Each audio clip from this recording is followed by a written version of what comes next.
सभी बच्चों को हरिओम। पिछले वीडियो लेसन में बेटा मैंने आप लोगों को डीएनए के संरचना के बारे में संक्षिप्त जानकारी दी थी।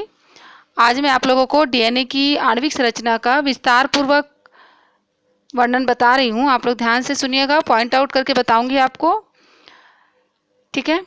देखिए, आपको आपने पहले भी पढ़ चुका है 11वीं कक्षा में कि डीएनए की जो आणविक संरचना है वो किसने दी थी? जेडी वाटसन ने और क्रिक ने। वाटसन एवं क्रिक का मॉडल 1953 में इन्होंने दिया था और इस कार्य के लिए उन्हें 1962 में नोबेल पुरस्कार भी मिला था, ठीक है। उनके द्वारा जो मॉडल प्रतिपादित किया गया, चूंकि वाटसन और क्रिक ने दिया था, इसलिए उनके ही नाम के आधार पर इस मॉडल का नामकरण किया गया। वाटसन एवं क्रिक मॉडल कहते हैं इसको। तो यहाँ पर मैं आपको डीएनए का जो चित्र दिखाई दे रहा है आपको, ये देखिए द्विकुंडलीय डीएनए, मैंने पिछली क्लास में भी आपको बताया था। इसमें आप एक एक पॉइंट में बोलते जा रही हूँ, आप इसको ध्यानपूर्वक समझिएगा, ठीक है। डीएनए के प्रत्येक अणु में 2 स्ट्रैंड्स होते हैं। कितने स्ट्रैंड्स? 2। तो ये आपका एक स्ट्रैंड और ये दूसरा स्ट्रैंड, ठीक है। हर एक अणु में 2 स्ट्रैंड्स होते हैं और ये दोनों जो होते हैं वो एक दूसरे से लिपट कर, आपको चित्र में दिख भी रहा है, सीढ़ीनुमा रचना, ठीक है ना, चित्र में दिखाई दे रहा है आपको, इस प्रकार एक रचना।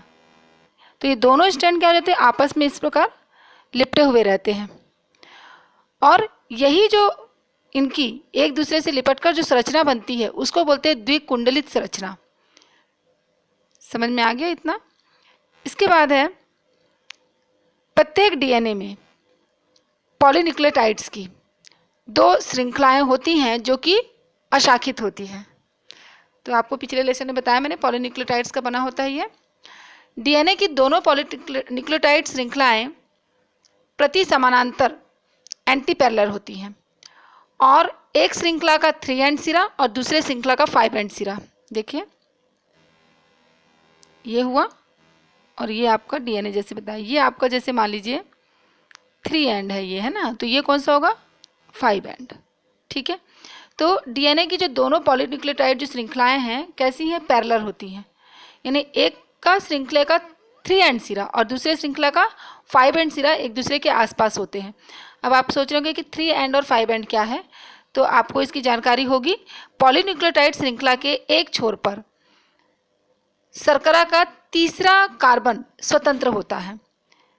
ये एक छोर हुआ, ये उसका दूसरा छोर हुआ। इसी प्रकार इस श्रृंखला का ये एक छोर हुआ और ये इसका दूसरा छोर हुआ। तो 3 एंड का यदि तीसरे नंबर के शर्करा का तीसरा कार्बन, शर्करा का सूत्र जैसे ग्लूकोज का सूत्र क्या होता है? ग्लूकोज का सूत्र क्या होता है? मान लीजिए आपको ग्लूकोज का सूत्र लिखते हैं, हम क्या लिखते हैं? C6H12O6, ये लिखते हैं ग्लूकोज का सूत्र, है ना। तो इसमें कार्बन अणु किसके बारे में देखना है हमको? कार्बन के बारे में देखना है। तो यहाँ पर शर्करा आपको मालूम है, इसमें कौन कौन से शर्करा होते हैं? डीएनए है तो डीऑक्सीराइबोस शर्करा और आरएनए है तो राइबोस शर्करा।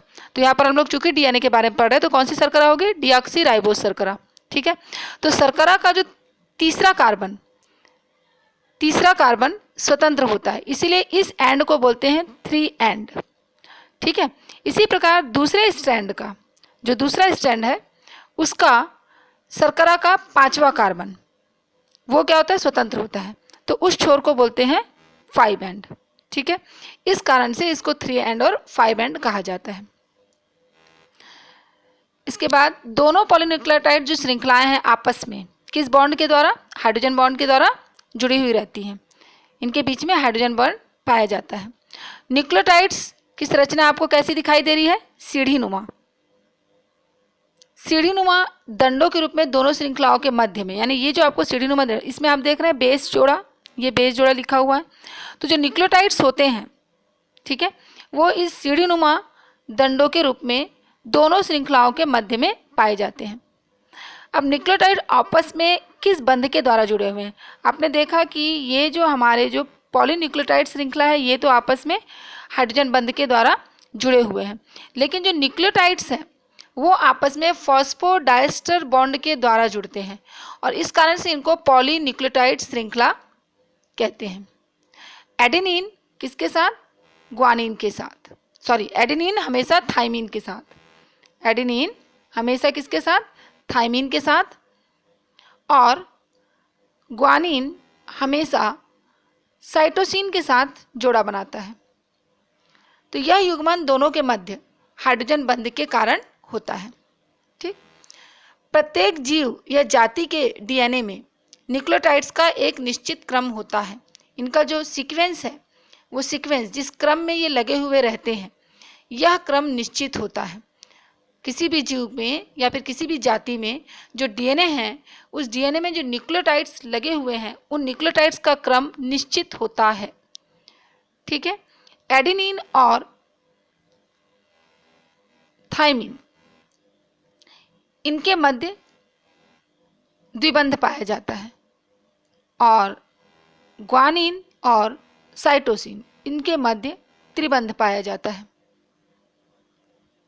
तो इनका जो अनुपात है प्रत्येक जाति के लिए स्थिर होता है। डीएनए की दोनों पॉलीन्यूक्लियोटाइड श्रृंखला से बनी एक कुंडलिनी, जिसको हम हेलिक्स कहते हैं, उसकी लंबाई होती है 34 एंगस्ट्रॉम। ठीक है, 34 एंगस्ट्रॉम। जो दोनों पॉलीन्यूक्लियोटाइड जो श्रृंखला है, उसकी कुंडलिनी बना ना, वो पूरा आपका क्या कहलाएगा, इतना। जैसे यहाँ से अगर आप देखें, ये यहाँ से यहाँ तक यदि आप ले रहे हो, एक कुंडलिनी जो होती है ना, ये देखिए यहाँ से यहाँ तक, ये होती है आपकी 34 एंगस्ट्रॉम की। ठीक है, डीएनए की एक पूर्ण कुंडलिनी में कुल 10 न्यूक्लियोटाइड्स पाए जाते हैं। दो न्यूक्लियोटाइड्स के बीच की दूरी होती है 3.4 एंगस्ट्रॉम। समझ में आया ये वाला पॉइंट? मैं एक बार फिर एक्सप्लेन कर दूं इसको। डीएनए की जो पूरी एक पूर्ण कुंडलिनी है, इसमें कुल कितने न्यूक्लियोटाइड्स होते हैं? 10 न्यूक्लियोटाइड्स होते हैं। तो दो न्यूक्लियोटाइड्स के बीच की दूरी, दो न्यूक्लियोटाइड्स के बीच की दूरी, तो इसमें आप देख रहे हैं, ये जैसे एक न्यूक्लियोटाइड्स और ये दूसरा न्यूक्लियोटाइड्स, इन दोनों के बीच की दूरी, तो इन दोनों के बीच की दूरी कितनी होगी? 3.4 एंगस्ट्रॉम, 3.4 एंगस्ट्रॉम ये। ठीक है, तो ऐसे ही कितने लगे हुए रहते हैं? 10 एंगस्ट्रॉम, सॉरी 10 न्यूक्लियोटाइड्स लगे हुए रहते हैं एक पूर्ण कुंडलिनी में। डीएनए की प्रत्येक कुंडलिनी का जो व्यास है, यानी व्यास मतलब ये जो घुमाव है इनका, ये जो घुमाव है इनका, ये जो व्यास है वो कितना होता है? 20 एंगस्ट्रॉम। यानी आप यहाँ से यदि इसको लें, ये देखिए बता रही हूँ मैं आपको, ये इस प्रकार से यहाँ से ये आपको जो घुमाव पड़ेगा इनका, है ना, एक घुमाव, तो वो व्यास यहाँ से यदि हम ये एक घुमाव ले, ये यहाँ तक का है ना, तो ये कितना है आपका? 20 एंगस्ट्रॉम, 20 एंगस्ट्रॉम उसका व्यास होता है। डीएनए की दोनों श्रृंखलाएं एक दूसरे की संपूरक होती हैं। यदि इसकी एक श्रृंखला में, दोनों श्रृंखलाएं एक दूसरे की कैसी होती है? संपूरक। यदि इसकी एक श्रृंखला में क्षारक का क्रम देखिए, ए जी, ए, फिर टी है, और जी है, और सी है। यदि एक श्रृंखला में ये क्रम है कि एडेनिन के बाद ग्वानिन है, ग्वानिन के बाद फिर एडेनिन है, इन्हें जोड़े में रहेंगे, एडेनिन के बाद ग्वानिन, तो एडेनिन के साथ क्या लगा रहेगा? थाइमिन इधर लगा हुआ रहेगा। ठीक है, इसी प्रकार ग्वानिन के साथ में साइटोसिन लगा हुआ रहेगा। तो ये क्रम बता रहे हैं आपको कि अगर एक श्रृंखला में यह क्रम है, ए फिर जी है, फिर ए है, फिर टी है, और फिर जी है और सी है, तो दूसरी श्रृंखला में क्या क्रम होगा? दूसरी श्रृंखला में इनका क्रम रहेगा टी सी ए, सॉरी टी सी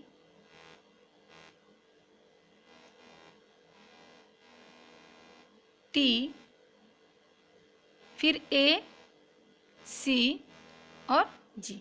इस प्रकार दोनों श्रृंखलाएं एक दूसरे के पूरक होती हैं। देखिए मैं इसके ऊपर लिख देती हूँ, वाला ए, फिर ये जी ऐसे रहेगा, फिर यहाँ पर ए और ये टी, फिर ये जी और सी।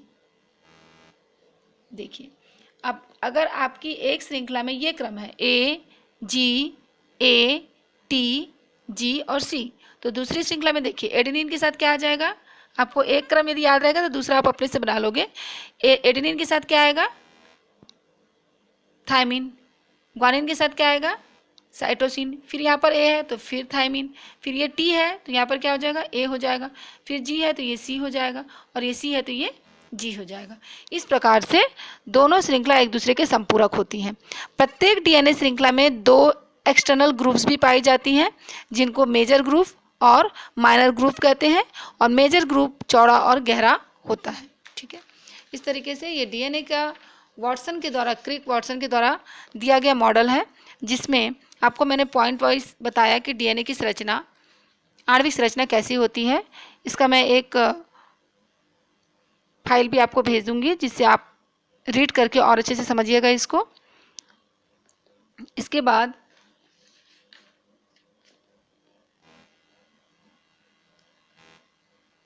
आगे है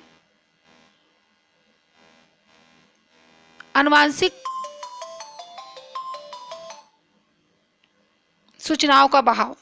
आनुवांशिक सूचनाओं का बहाव डीएनए से आरएनए व इससे प्रोटीन की तरह रहता है। मतलब सूचनाओं का प्रवाह कहाँ से कहाँ होता है। ठीक है, तो डीएनए की द्विकुंडली रचना का प्रस्ताव यूं परिक्रमी है कि आनुवांशिक उलझाव को सरल तरीके से व्याख्या करने में सक्षम है। शीघ्र ही आणविक जीव विज्ञान में फ्रांसिस क्रिक ने मूल सिद्धांत सेंट्रल डोग्मा का विचार भी प्रस्तुत किया था, जिससे ये स्पष्ट हो गया था कि आनुवांशिक सूचना का जो बहाव है वो डीएनए से कहाँ जाता है? आरएनए में जाता है, और फिर वो आरएनए व इससे प्रोटीन की तरह रहता है ना, डीएनए से आरएनए, फिर आरएनए से प्रोटीन की तरफ। तो ये इस चित्र में आपको समझ में आ जा रहा है। ये रेखीय चित्र में हम देखेंगे, ये देखिए प्रतिकृति डीएनए का अनुलेखन होता है तो ये कहाँ पर पहुँचता है? मैसेंजर आरएनए में, और फिर रूपांतरण के फलस्वरूप ये प्रोटीन। तो इस प्रकार आनुवांशिक सूचनाओं का बहाव होता है। कुछ विषाणुओं में उपरोक्त बहाव विपरीत दिशा आरएनए से डीएनए की तरफ भी होता है। ठीक है, अब है डीएनए के प्रकार के बारे में बता दूं मैं पहले आपको। डीएनए के कितने प्रकार होते हैं? तो आरएनए के तो प्रकार होते ही हैं, लेकिन डीएनए के भी कुंडलन के आधार पर, रेखीय या वलित, उनके आधार पर डीएनए अलग अलग प्रकारों के होते हैं। डीएनए कुंडलन के आधार पर डीएनए जो है उसमें ए डीएनए, सी डीएनए, डी डीएनए और जेड डीएनए, ये 4 प्रकार के डीएनए पाए जाते हैं। ए डीएनए जो है वो कुंडलन भी दक्षिणावर्त ही होता है, परंतु इसके एक पिच में 11 न्यूक्लियोटाइड्स होते हैं। न्यूक्लियोटाइड्स काल्पनिक अक्ष पर ठीक लंबवत न होकर 20 एंगस्ट्रॉम पर व्यवस्थित होते हैं। इसी प्रकार सी डीएनए, यह भी दक्षिणावर्त कुंडलन होता है इसमें भी, लेकिन इनके एक पिच में नॉट, यानी न्यूक्लियोटाइड्स की जो संख्या है, न्यूक्लियोटाइड्स की संख्या है उनको देखिएगा। ए डीएनए में 11 न्यूक्लियोटाइड्स आपको एक पिच में, अभी तक मैंने आपको पिछले में बताया था कि 10 न्यूक्लियोटाइड्स होते हैं एक कुंडलन में। तो ए डीएनए में 11 न्यूक्लियोटाइड्स, सी डीएनए में 9 न्यूक्लियोटाइड्स, डी डीएनए में 8 न्यूक्लियोटाइड्स, और जेड डीएनए जो होता है वामाव्रत कुंडलन युक्त होता है, और इसमें रीड अथवा बैकबोन जिग जैग होता है, और इस पिच की लंबाई 45 एंगस्ट्रॉम होती है, और इसमें 12 न्यूक्लियोटाइड्स पाए जाते हैं। तो यह बी डीएनए की तुलना में कम हाइड्रेटेड होते हैं। इस प्रकार से ये कुंडलन के आधार पर डीएनए का प्रकार है। अब इसके बाद डीएनए कुंडली का पैकेजिंग मैं आपको अगले वीडियो लेशन में बताऊंगी। इसको आप ध्यानपूर्वक समझिएगा, और आगे आपको डीएनए कुंडली का पैकेजिंग और इससे संबंधित और तथ्यों के बारे में बताऊंगी। धन्यवाद।